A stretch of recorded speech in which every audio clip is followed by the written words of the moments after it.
A few ground rules as we get started. This is to inform everyone here that the session is being recorded. So if you are not comfortable with your video on or something, please go ahead and do the needful. Though I will request you all to keep your videos on, unless of course you can't keep it on. But please keep your audios muted to minimize disruption. We have a very esteemed panel that will be sharing their thoughts on the new credentialing process. And as we go by, may I request you all to post your questions in the text chat, and there will be logical sections wherein I will be taking up these questions as we go. With that, I am geared up to this phenomenal and timely session on the new credentialing process. And as I mentioned earlier, we have 3 speakers on the panel. Let me start by introducing the first panelist, Cindy. Cindy, can you wave a hi? Thank you. Cindy is an MCC from ICF. She was the ICF South Africa chapter president in 2017-18 and has served for over 6 years as the Director of Education, Credentialing, Diversity and Inclusion at the ICF South Africa chapter board. She's also a doctorate in the Applied Leadership and Coaching candidate from the Monarch University, Switzerland. Cindy is an internationally recognized, experienced executive and leadership coach, trainer, coach, assessor, moderator, mentor coach, and program director. That's a mouthful, Cindy. Having been involved in personal, social, and professional development field for over 30 years, she brings to the table a wealth of knowledge, skills, and experience in areas of personal mastery, emotional intelligence, change management, and professional leadership development. She has over 20 years of experience with executive coaching, leadership development, including selection, facilitation, and design, management, and evaluation of programs. She's an accomplished and sought-after mentor coach, coach educator, and coach assessor, and supports emerging coaches. The fact that she's a coach educator, Cindy, probably I will throw to you the first question around training and coaching institutes, if that's okay with you. So Cindy, I'd like to start by asking you, help us understand what is the key changes to the coach training schools versus coaches as a result of the new credentialing process. Okay. Firstly, hi everyone. Lovely to be with you. And very nice to hear about myself too. So to answer your questions, I get a sense many of you are concerned or a bit uncertain around many changes happening at the moment with coach education. Coach training is now, the word is education. So you're going to hear education more than training. Where there was a training search on the global side, it's now become education search. So the word training still exists, but the more preferred word is becoming coach education. So coaches, I think one of the first things we can do is draw a distinction for ourselves on what changes are happening with coach training schools, coach organizations, and what changes are happening for the coach, especially the coach going or into application for a credentialing. And right now, there are more changes happening with coach training schools. And it would make sense, right? Coach training schools first need to change, adjust to the updated stuffs, the meaning markers, competencies, levels, CKA, which now is called the new Credentialing Exam. So it's coach training schools that are making a fair amount of changes in order to accommodate new coaches or current coaches in the market. Now, what changes are there? And I'll say this also. And some of the changes with coach training schools, coach organizations are aligning to the different levels and, helping their own learners or their own alumni get more familiar with all the updated competencies, updated markers, updated levels. And for coaches, the biggest change right now that everybody's worried about around the 27th of July is that post 27 July, meaning starting from the 1st of August, coaches will be required to take the new credentialing exam. So I'd advise that you change the language of that from CKA into credentialing exam. So from 1 August, coaches will be required to take the credentialing exam. And I think Gowri is going to talk a bit more about the credentialing exam, so I won't go there. But that's one of the biggest changes happening between coach training schools and coaches. Yeah. Cindy, for clarifying that majority of the change right now is for the coach training institutes, and coaches currently need to worry about the new coach credentialing exam. That's what you asked us to call it. Yeah. Yes. Thank you. We will come back to you with lots of questions around coach training institute. So hang in there. May I next invite Gowri? Gowri, if you could just wave your hand so that we know where you are. Thank you. Gowri is a master coach with both ICF and EMCC, and has covered coached over 200 clients over about 3,000 hours. She also works with other coaches as registered mentor coach and certified coach supervisors, helping coaches to develop and grow. She's an executive and leadership coach for the C-suite members and a senior lead at C-suite members and senior leaders in corporates and non-profit organizations. Gowri currently serves as board of director on the ICF Global Credentials and Standard Board, and that's why we invited her here today. Prior to this, she was the director outreach at ICF Bangalore chapter board, and she is an official member of the Forbes Coaching Council, which is an invitation-only group for successful coaches. Gowri is very passionate about helping create new possibilities for her clients through leadership coaching. Her leadership coaching approach is based on a reflect, reframe, reimagine framework. And Gowri, I guess that needs a session on its own. Prior to becoming a coach, Gowri has had a well-rounded corporate career, holding senior leadership positions in top-tier technology and telecom companies for over 3 decades. Given her position on the ICF board, credentials and standards, I'm going to start by asking her a very basic and critical question. Gowri, how is the CK, which Cindy just asked us to call as the exam, credentialing exam, going to change as a result of the new credentialing process? Thank you, Shanti. Thank you for the intro and, and good evening all. Thank you for being here. Appreciate you taking the time. I see a few very familiar faces, so hi to all of you and others too.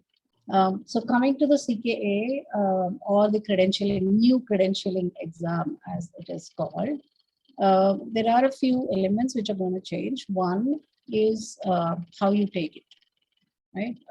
First is the name. From CKA, it is going to be called the credentialing exam. Second is how you take it. You were able to take it online on your own at your convenience earlier. Now you will be required to take it through Pearson VUE or VUE. Right? So either you have to go to a Pearson center close to where you live, or you can take it from home. One of the misconceptions is that, oh, I can't take it from home and I have to go to the Pearson Center only. No, that's not true. You can take it from home. You have to book an appointment so that there is a proctor who is available at the time that you want to take the exam. And there are a few other formalities that you need to do in the sense that you need to have a clean table, you need to be on video all the time. Once you have started the exam, you cannot move. Basically, the intent behind this is that once, and you have to prove your identity. So you need a PAN card or one of those government issued identities to say that you are the person and you are the person who registered and you're going to be taking the exam. The idea is to provide a secure space and prevent any kind of potential misuse. And this is based on the learnings that ICF has had over the years using the previous exam, the CK, which has been around for a while. So that is the how do you take it? It is going to be it's going to be based on the new competency model, obviously. It is going to be having questions which are all scenario based, about 170 questions in all. It is going to start being effective, as Cindy said, from August 1st.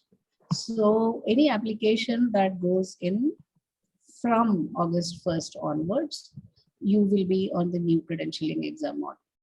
Right? Until then, and July 27th is the last date that you can submit an application. 28, 29, 30, 31. ICF is not accepting any applications to have a smooth transition to the new examination. Right? So either you sneak in by July 27th if you want to stay on the old CPA, or you are on the new credentialing exam. The other major change, CKA, if you had taken it for ACC, you didn't have to take it for PCC or MCC. It was valid throughout your all upgrades in terms of credentials. Now the new credentialing exam, you will have to take for every upgrade. You won't have to take for renewals, but you will have to take for upgrades. What else? I'm just trying to make sure I've covered everything at the top level that I wanted to touch base on. Yes. So at a high level, those are all the changes that you will be experiencing with respect to the credentials. Thanks, Gowri. A big stress reliever that we don't have to go to proctored centers, and there are possible alternatives. Thank you. We will come back to you with more questions around the credentialing, but in the meanwhile, may I introduce to you Jayashree Kirtane. Jayashree is an MCC from ICF and a certified practitioner for MBTI, FIRO-B, TKI, EQ Core, NLP, Bell, BIN, Appreciative, Inquiry, Large-Scale Interactive Processes. Thank you. Jayashree is an executive coach and leadership skills facilitator. In her role as an executive coach, she coaches CXOs and BU heads in large MNCs and has over 3,500 hours of one-to-one coaching experience. And I'm sure, Jayashree, you've brushed up your competencies like anything. So questions to you are going to be around the competency. Jayashree is also the founder, director, and immediate past president of the ICF Pune chapter. She's on the board of advisors, Foundation for Child Protection, called as Muskan. She is the research head at Wiki Future of Work Council as an evaluator, and she's an evaluator at the ICF chapter rewards. With your strong experience on coaching, Jayashree, my question to you is, what is changing with the ICF competencies? First of all, thank you. Thank you for the lovely introduction. And also, hi to everybody. I feel honored to be here with Gowri and Cindy. I'm here more as a learner than as a subject matter expert today evening. Contrary to what you said, Shanti, actually, when I did all the credentialing journey, I rarely focused on the, by hearting the competencies or knowing which marker and what. I just focused on being a good coach and, really, I think very periodically, very frequently checking with my mentor as to, is this going in the right direction? So I did not really focus on competencies when I was going through the credentialing journey. However, now that I'm going through the assessor training and I'm mentoring a few other coaches, I think that has become important for me to study the competencies. And I really very thoroughly studied the old and new competencies. So even before I go into what has changed, and I do have a few points that I feel have changed in the new competency structure. But before I go there, I must, congratulate ICF Bangalore for organizing this session. Because most of the fear, apprehension, stress, all that comes because we don't know in the first place, right? I mean, one of the first and foundational kleshas as per the Indian yoga system or the Tibetan, teachings is avidya or ignorance. So when we don't know, then all, I would say, suboptimal actions come out of that, right? We manifest it in different ways, but certainly it's not our best. So, thank you for taking this step in, countering that first klesha, which is avidya or ignorance. If you ask me what has changed, there are few things that I feel have changed. One is, of course, the number of competencies has reduced. And that has led to a more cleaner language. So I see that the language is clean. What needs to be there is there, but what doesn't need to be there is removed. So it is much easier for us to now understand the new competency model. The other thing that I also feel is or you can all see, I mean, if it's not something that is very different that I'm saying, I know if you study, everybody will know that the whole concept of partnering with the client was always there in ICF coach credentialing journey. But now with the new model, it has gone to a very different level. So if you see, for example, even the language that was used in the earlier competencies in some ways suggested that the responsibility or the onus of setting goals or setting those actions or holding the client accountable, was with the coach. It kind of, hinted. However, now with the new competency framework and the language that it is using, it's very, very clear that it is the partnership, co-creative space that we are creating as a coach and the client together. So the coach has no one-upmanship. The coach is not more knowledgeable. The coach does not hold the responsibility for setting up actions and holding the client accountable for the goals and whatever it is, right? So the whole partnership approach is taken to a very different level, and I really like it because that has been my style any which way always. The second part that I also feel is extremely important, and that has become very important in the last decade in more developed countries, and it is becoming more, I think, common, and the awareness is more in countries like India or Asia and other countries as well. The awareness level might vary across continents, but in general, the whole DEIJ has been receiving a lot of sensitivity, right, and attention. And that is also captured very, very well in the new competency model. So there is a complete acknowledgement of the fact that our clients come from different backgrounds, different ethnicities, different preferences in many ways, different ways of decision making, different ways of communicating, and they bring all that to the coaching room. It is for the coach to honor that, to accept that, to acknowledge that, to celebrate that, and then conduct the coaching conversation. So that has become, honoring the differences or the diversity has become like a foundational competency in the new competency framework. So I think in the changing ethos of the community, society across the globe, this becomes very important. Also, the whole systemic approach, right? So of course we are coaching. Of course, we are coaching individuals, but I think there is a bigger realization that individual is not alone. Individual is a part of a larger ecosystem, like whether it is organization, family, or community. So the whole contextual awareness and systemic thinking is more prominent in the new one. And of course, the language is now more cleaner with respect to the whole gender references. In my opinion, it was always quite gender neutral, but it has become even more gender neutral. So I think the new model captures the new world, the new ethos that we are all living in. I think most of us as coaches already did many of those things. So it's not something new or different that is being imposed upon us through a competency model. It is a more, I would say, systematize it or processize it through the competency framework. That's how I look at it. So I see no need to worry. I think it is just familiarity that is probably required. Thank you for the comforting message, Jayashree. I think I am very comforted, and I'm sure the others are comforted because I'm on that cusp. I'm not sure whether I'll hit the 27th mark or not. So let's see what happens.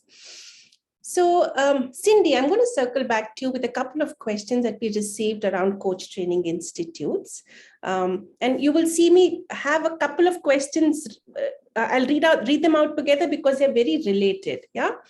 So the first one is, if training institutes now have the ability to pass candidates or certify them, how will ICF maintain the quality of coaches? And a very related question was, are level 1 and 2 assessments going to be done by training institutes? If yes, how will ICF ensure the assessment is unbiased?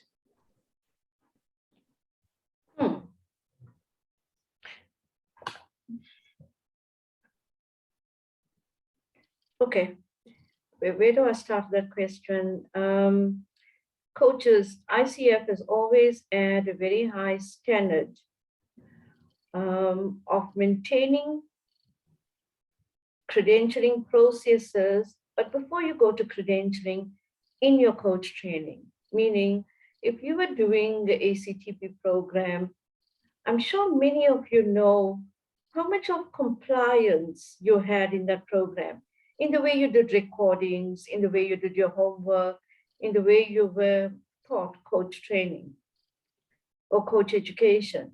So there was always a system of standards aligned to the core competencies, the code of ethics, and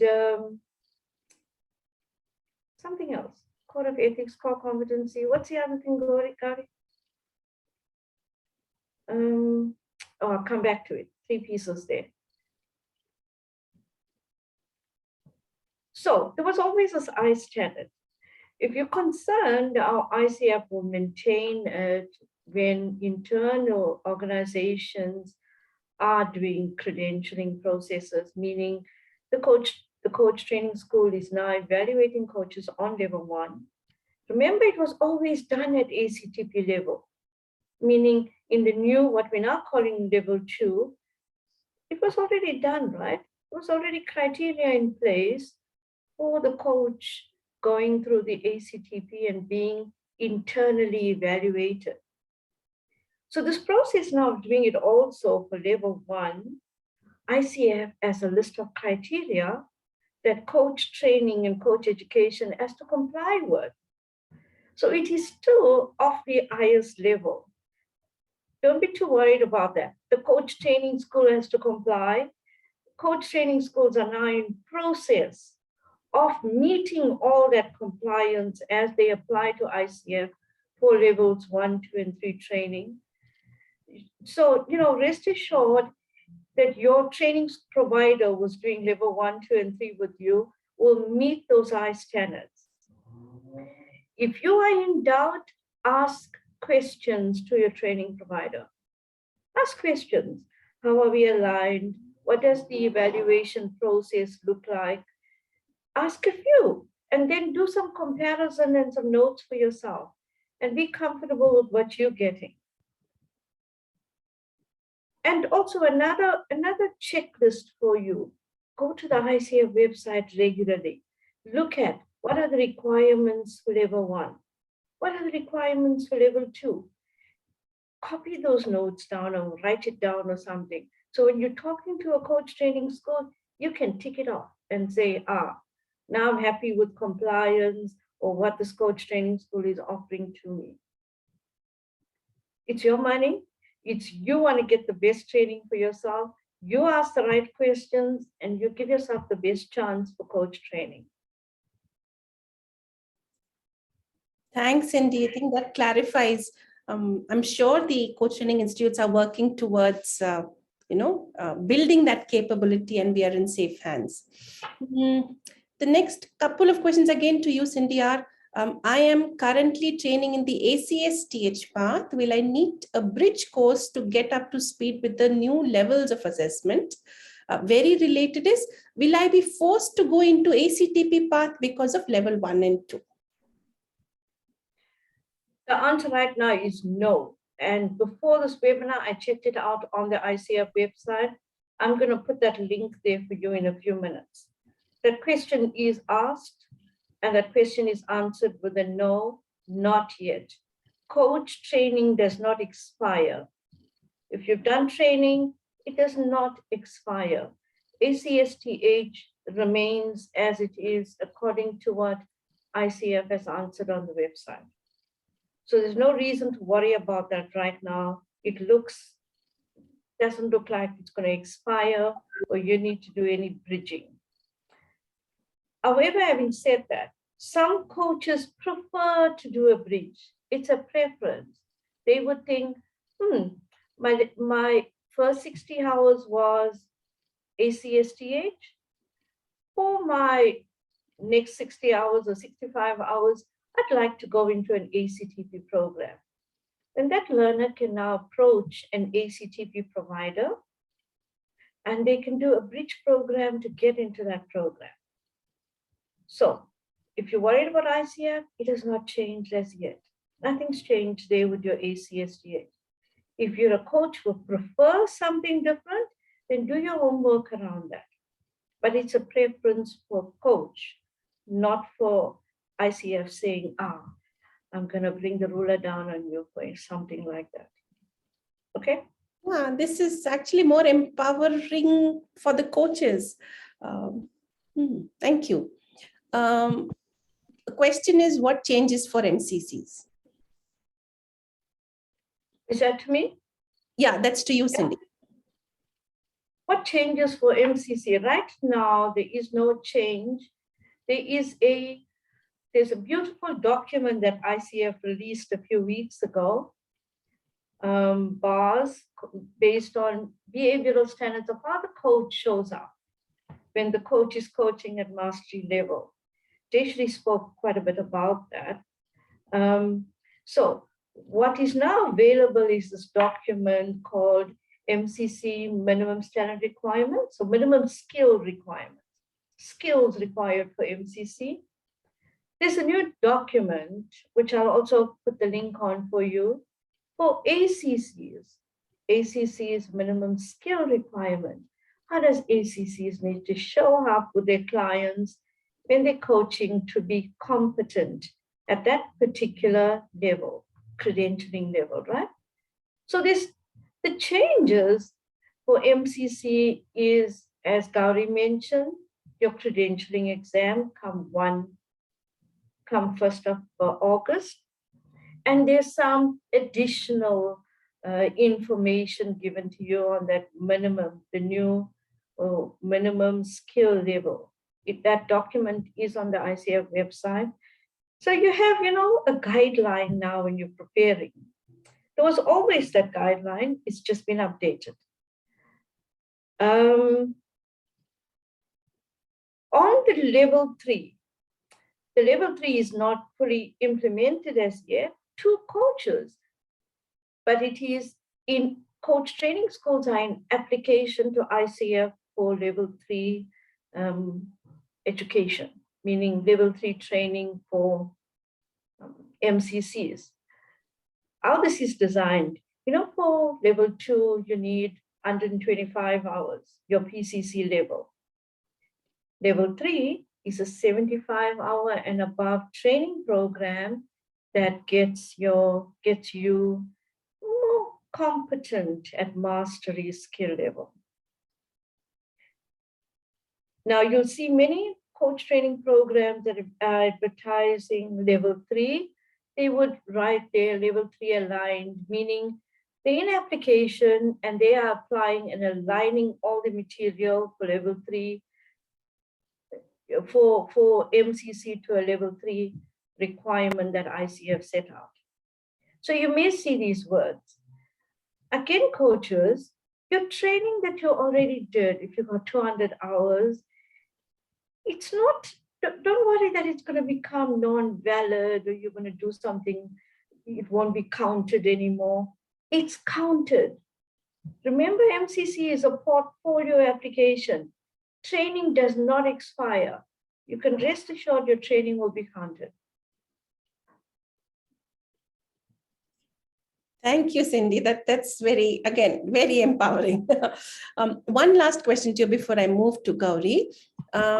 And a couple of questions around validity and expiry of training. I think you've answered most of those questions. I'm thinking, just looking through those set of questions, if anything around validity and expiry, you might not have answered. No, I think you've answered all of them, Cindy. Thank you. I will come back to you in a short while. And if I may move to Gowri for questions around the process and standards. So Gowri, I know this was slightly answered by Cindy, but I will ask it anyways. Does one have to repeat the CKA for ACC, PCC, MCC?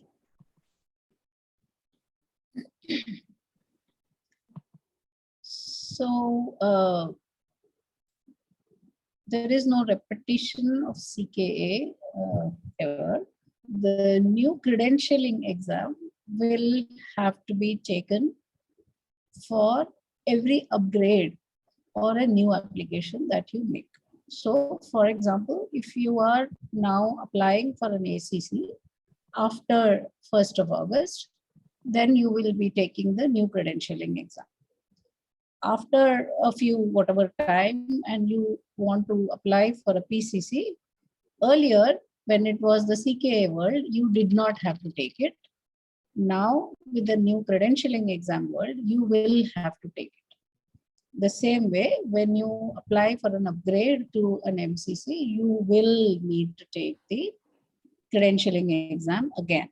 Now, if you are an ACC, and after I saw in the messages earlier in the chat, somebody said renewing in next year, renewing ACC or PCC next year. So when you apply for a renewal, you do not have to take the new exam. Only when you do an upgrade, you will be required to take the exam. I hope I answered the question. Thanks, Gowri. And actually, you answered the next question also, which is I have completed my ACC and on my way to PCC. I hope to complete 500 hours only by September. Will I have to reappear? And based on your this thing, people will have to not reappear. They'll have to take the new exam. Yeah. Yes. Okay. The next question to you, Gowri, is I've heard that the CK, I know people didn't know about the credentialing exam, so everywhere. Okay. Yeah, go ahead. It's going to become completely scenario based. Is it true? Yes. It is true. Okay. So more application being tested. Get that. Yeah, it will be, and there will be, you will have typically 4 answers to choose from, and there will be 1 right answer. That's about it. And any impact on mentor coaching? So the impact on mentor coaching is yes and no, right? Yes, because now, because of L1 and L2, more and more applications are expected to go through the ACTP kind of model, right? Where the training school is going to do the assessment and give a certificate that you have cleared the requirements for an ACC or a PCC. And this is only for ACC, PCC, right? So you will not require a mentor coaching once you have taken training through one of these schools. Now the mentor coaching, earlier, people attended training from certain schools where mentor coaching was not included in the scope of the training, and they were taking mentor coaching from outside, right? And that those who have completed training that way, and they are in the process of going through their application, they can still go for an external mentor coach. Cindy had talked about, there was a question around whether there is a need for a bridge program, right? Now, if you choose not to go for a bridge program, you can still stay on the ACSTH path until it is retired, and there is no date which has been formally announced for retiring the ACSTH program yet.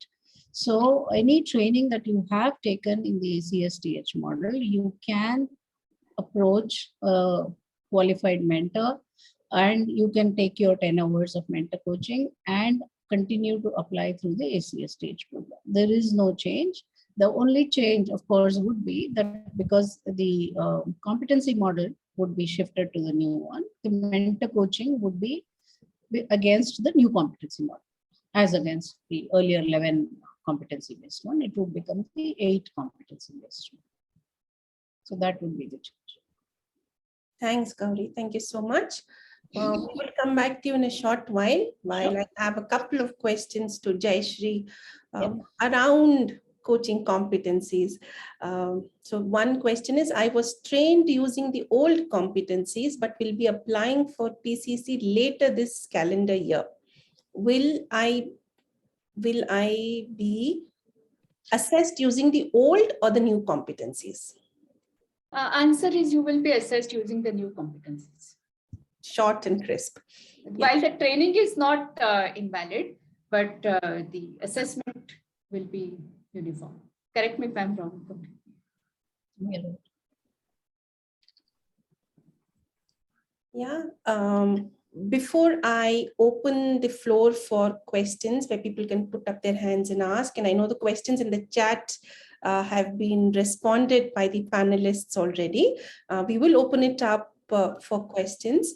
I do want to call out that our next session is on 18th and is called Create Safe Space Coaching System for Life and Work, being presented by Trace Robson.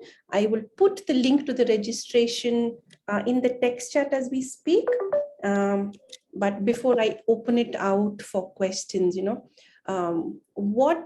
how can we coaches empower ourselves? And that's a question to all three of you before we start taking questions from the audience. Gowri has a question here about, will the content of the credentialing exam change from ACC to PCC? The answer is no. All coaches at any credential level write the same credentialing exam, same CKA. There's no different CKAs, okay? All coaches, level 1, 2, and 3, or ACC, PCC, MCC, going for credentialing will write the same CKA. There's no difference. Thank you. And to my question before we have people put up their hands, how can we coaches educate and empower ourselves? Anyone, I mean, maybe we'd like to hear from all three of you.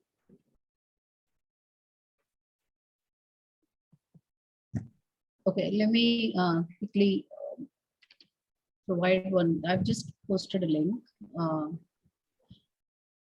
and that has pretty much all the information with respect to the changes to the new credentialing. So the best is spend some time there.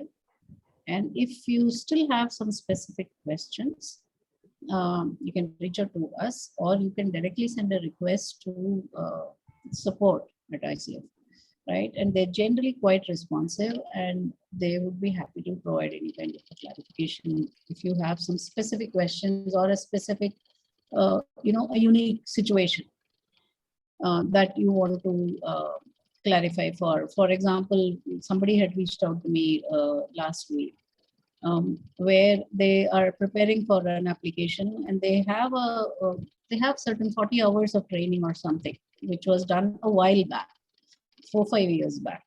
So they have approached a training school to get further training, and they were discussing various options. So so they had a confusion about whether those 40 hours or whatever training they have, would that be valid or not, because the training school apparently told them that it will not be valid, whereas it will be valid. Any training, coach-specific training, which was earlier recognized, will continue to be recognized by ICF. Like Cindy said, there is no expiry associated with the trainings of the ICF. So those kind of very specific questions you may have, best is get a direct answer from support at ICF, so that then when you apply, you are clear. You don't have any niggling doubts as to, will my application be accepted or not, right? That is clear. That's what I would recommend. And this link has a lot of information about the credentialing exam and other things. So and coaches, just to continue from what Gowri is saying, I know that many of you may not have applied for credentialing as yet and perhaps don't know where to find support. If you click on credentialing and standards on the ICF website, on your right-hand side, there is a sidebar. It sits alongside the page. Click on that sidebar and a little box will open, and you can put in all your details there. That means your name and, how ICF can get hold of you to reply to you, of course. And there's, you can type your query in. Type your query in with a lot of clarity and say exactly what you're looking for, and you'll get somebody sending you some feedback. Okay, just in case you didn't know where to find support. Thank you. Thank you, Cindy. Very helpful.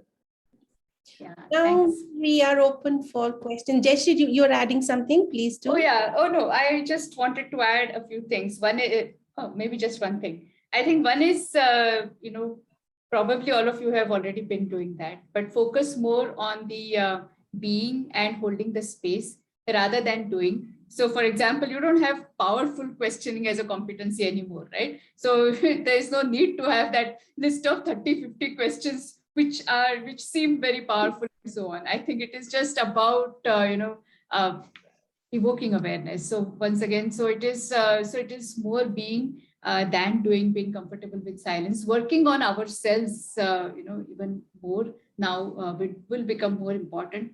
Also, I think one again comforting fact that I must tell you is that when we are going through the credentialing process, of course, we must strive, to be the best that we could be, right? But when we submit the application, ICF is not looking for failing the people. ICF is looking for how, can that coach be passed, right? So it is the evidence, positive evidence that is looked at, and it's not the contra evidence that is stressed more, right? So we should always, I think, be very positive, and with that positive anticipation, we know that it's a helpful process and not a deterrent process. So, Lovely. Thank you. Thank you. We now open it out for questions. People can either put up their hands and we can have them ask. But I do see a question from Sandeep. Are there going to be 200 plus MCQs instead of 155 MCQs? I think it's talking about the credentialing exam, which had 155. Are there going to be more than 200? No, I think it says 170.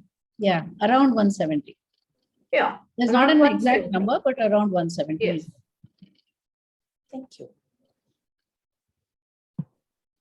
What other questions do we have for our panelists?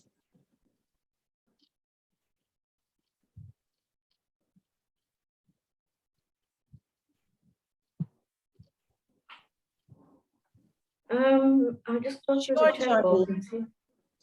Yeah, See if I'm there's any- Johnny. Sorry, Cindy, you were saying something? No, I'm just going through the chat box. So that's what I was saying. So this is a question that John had put on the chat box, and I had plus one. So I wanted some more details about this portfolio pathway for MCC.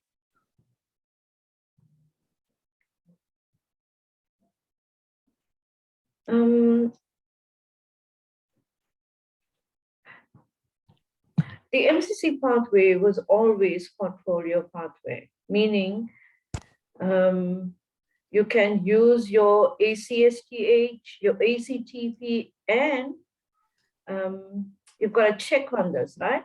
You can also use your CCEs, but you've got to check what type of training was offered to you under the CCEs. For example, some of it may be resource-based, which of course, you can count towards your 200 hours. And some of it may have been a combination, core competency and resource-based. If you're worried about you've got CCE training and you're not sure where it fits, you're most welcome to just send an email to one of us or to somebody in your coach training school, whoever they are, and they can help you with that.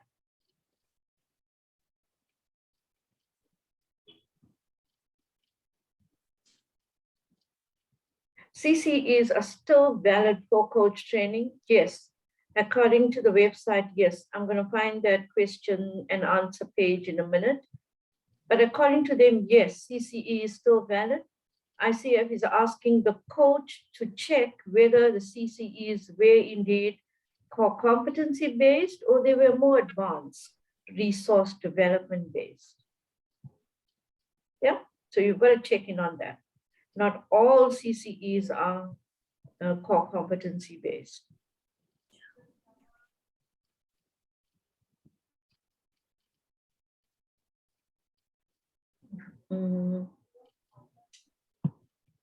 And coaches, if you are concerned about the current model, it's still called the current 11 core competency model.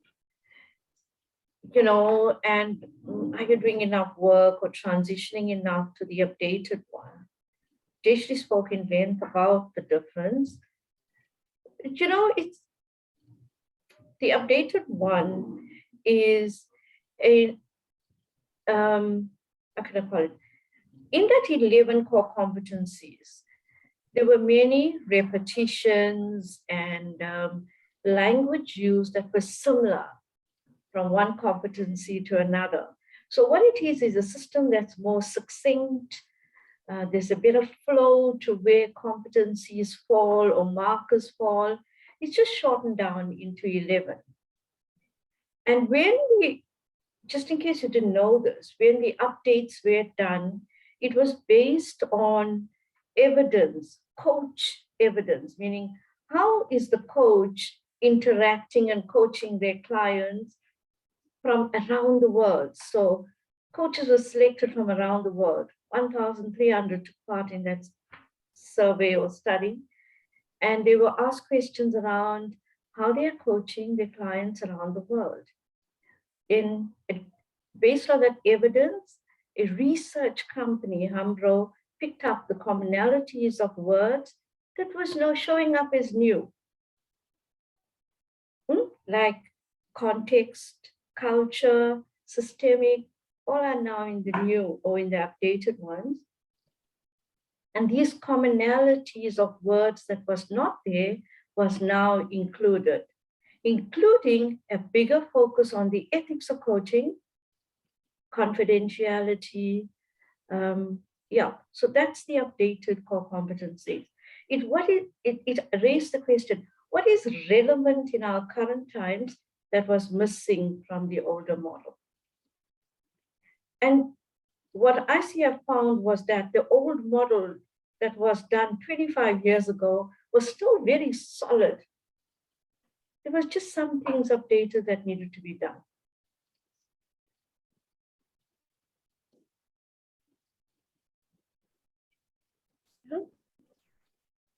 In fact, just to add to what Cindy said, in fact, the number of markers have also come down from 47 to 37. Yeah. So those which could have caused or were causing confusion have been removed. Yeah. And from the 1st of August, you will be marked, or if you're sending any assessments to ICF, your recordings and things, you will be evaluated and assessed on the new 8 core competencies. Cindy, Jayashree, Gowri, we don't know what we don't know. So maybe we are at a place where we don't know what to ask. So if I may request you to share things that we might have missed asking.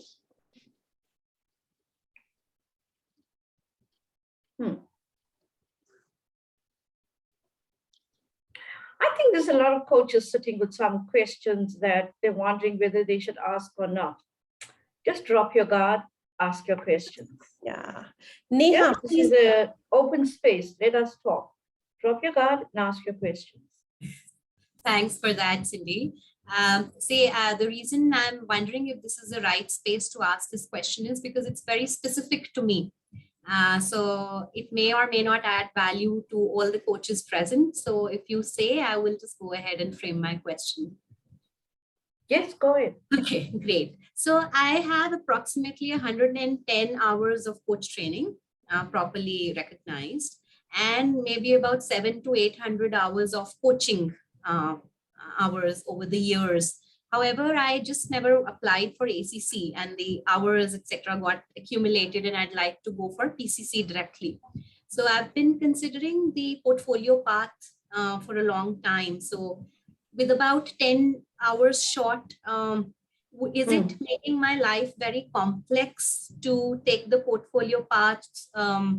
But now with the added kind of a deadline of 27 July, I'm wondering, should I just go the portfolio path with my 110 hours or complete them, go the new way? So just your guidance on this would be most helpful to me. What do you think is that deadline for you? What do you think is that 27th of July deadline?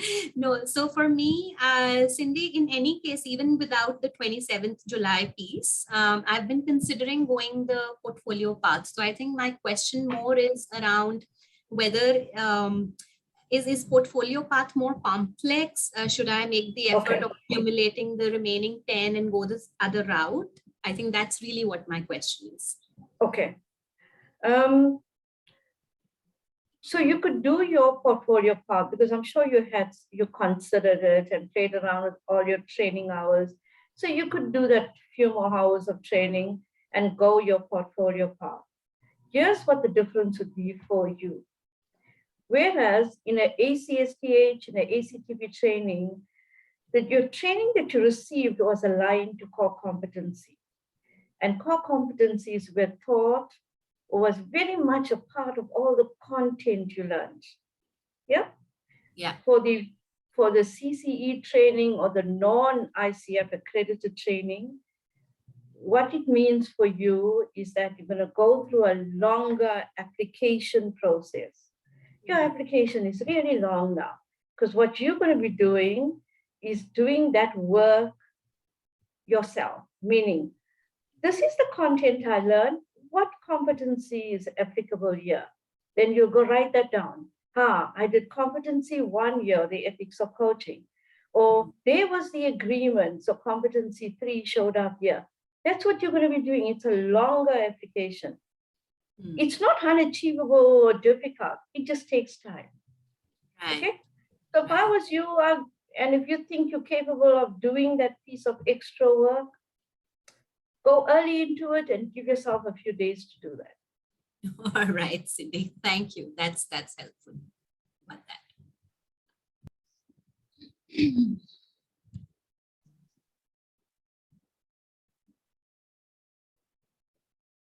We'll give a few moments of silence for people to gather courage to put up their hand. Coaches, if you've not done it, if you're not applied for credentialing as yet, the 27th of July don't apply to you, because you've not done CKA. You can go straight into and enjoy the new credentialing exam. And really, the exam questions is very interesting. Maybe the process upfront with Pearson and things will be a bit tricky for some, not for all. So you'll be managing that CKA process, but the actual questioning for the exam is very interesting. Sure, thank you. Yeah, I would agree, Cindy. Thanks for bringing that up. And ICF has been working on that exam and the questions for years now. It's not something that was decided in a hurry. I remember participating in a prayer project way back in 2020, which was associated with, which was one of the stages of preparing for the new CKA. And there have been several stages like that. I've been part of a few. I've been lucky to have been part of a few. There is, it's amazing how much thought and effort and, work that has gone into preparing the new CKA. And Cindy, you mentioned about HMRO, right? The organization which ICF is partnering with over the years to get this new credentialing exam. And it's a scenario-based exam. So you are not expected to, learn all the competencies by heart and know this competency uses this word or anything like that. It is more like if you've been practicing aligned with the competencies, the old or the new, then you're good. You just read it carefully, apply your thought on what you would do as a coach in that particular situation and choose the answer. It would most likely be the right one. Because that's what it is intended to be. It is not intended to be a tricky exam or, it's not intended to, like Jayashree said, it's a positive exercise. It's not intended to fail or anything like that, right? It is just to look at how well you understand, how well are you practicing. If you are practicing it well, you would find the exam enjoyable, like Cindy said. And we were recently involved in a pilot program where we took the CKA. Gowri also took it. I'm not sure, Jayashree, whether you did. I didn't. I did the other one, not this one. Yeah. So, and just to let you know that we used the Pearson process, and we did it at home, with those eyes watching you, every move that you do. It wasn't that bad. Yeah. What was difficult was making sure your computer was aligned to the Pearson process.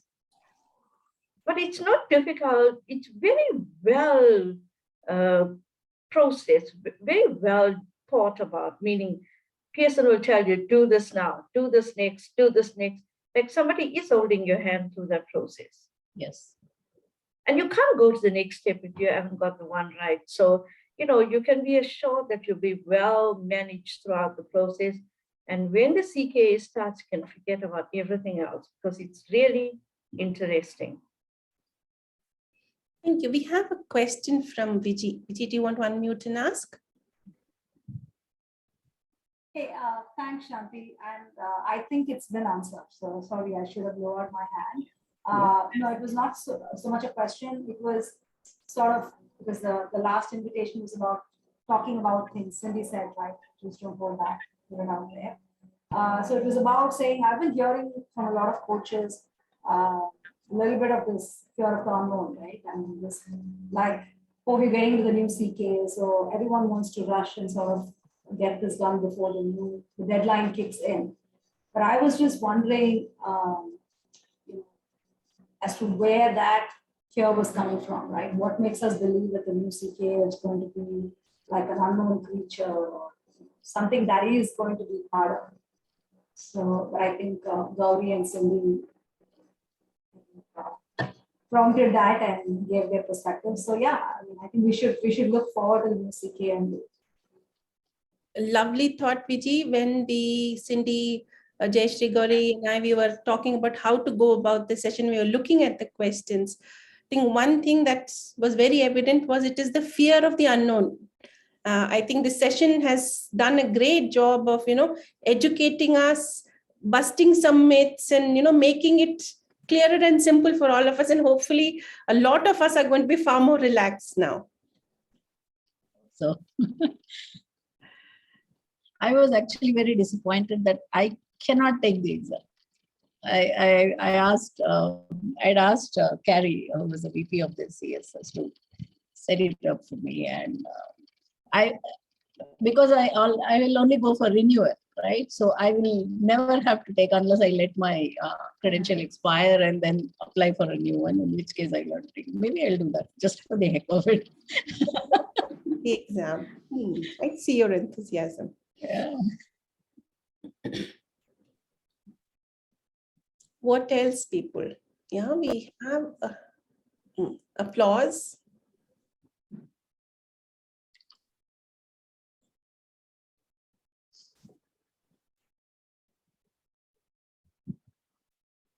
Yeah, Shanti, if I may add, I think as coaches, we do witness and handhold and be there for our clients when they are going through the change process, right? And we see what is happening to them. And when we as coaches are thrown into the same change, I think we also are experiencing the same churn.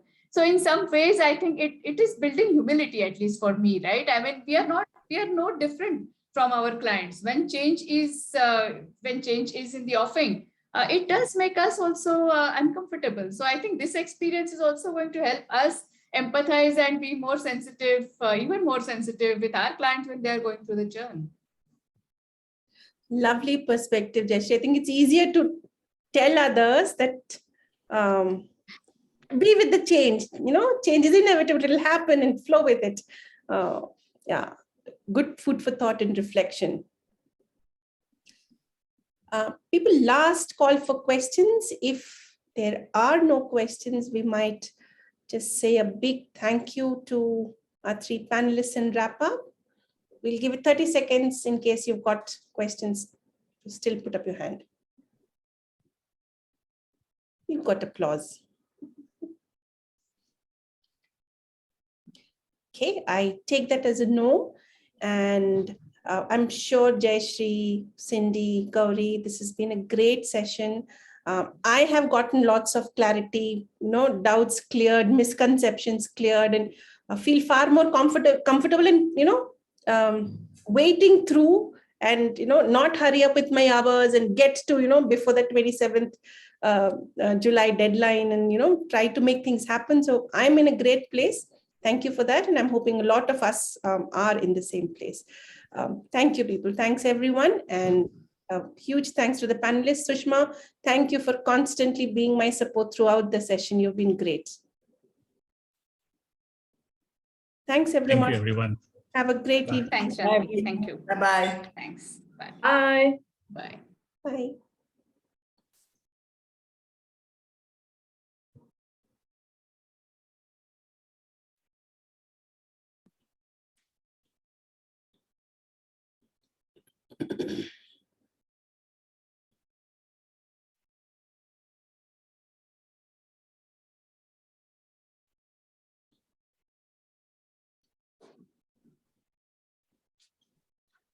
Oh, we don't have to stay, right? I thought whether. No, we don't need to. I think it was Thank a you, great Shanti. session. Shanti, done very well, anchored very well. You have a great presence. Amazing. I must do this. Wonderful. And thank you for the opportunity. Thanks. I loved it. And, that day I thought I got all clarity, but today even there is more clarity. So truly appreciate it. Thank you. Bye. Bye-bye.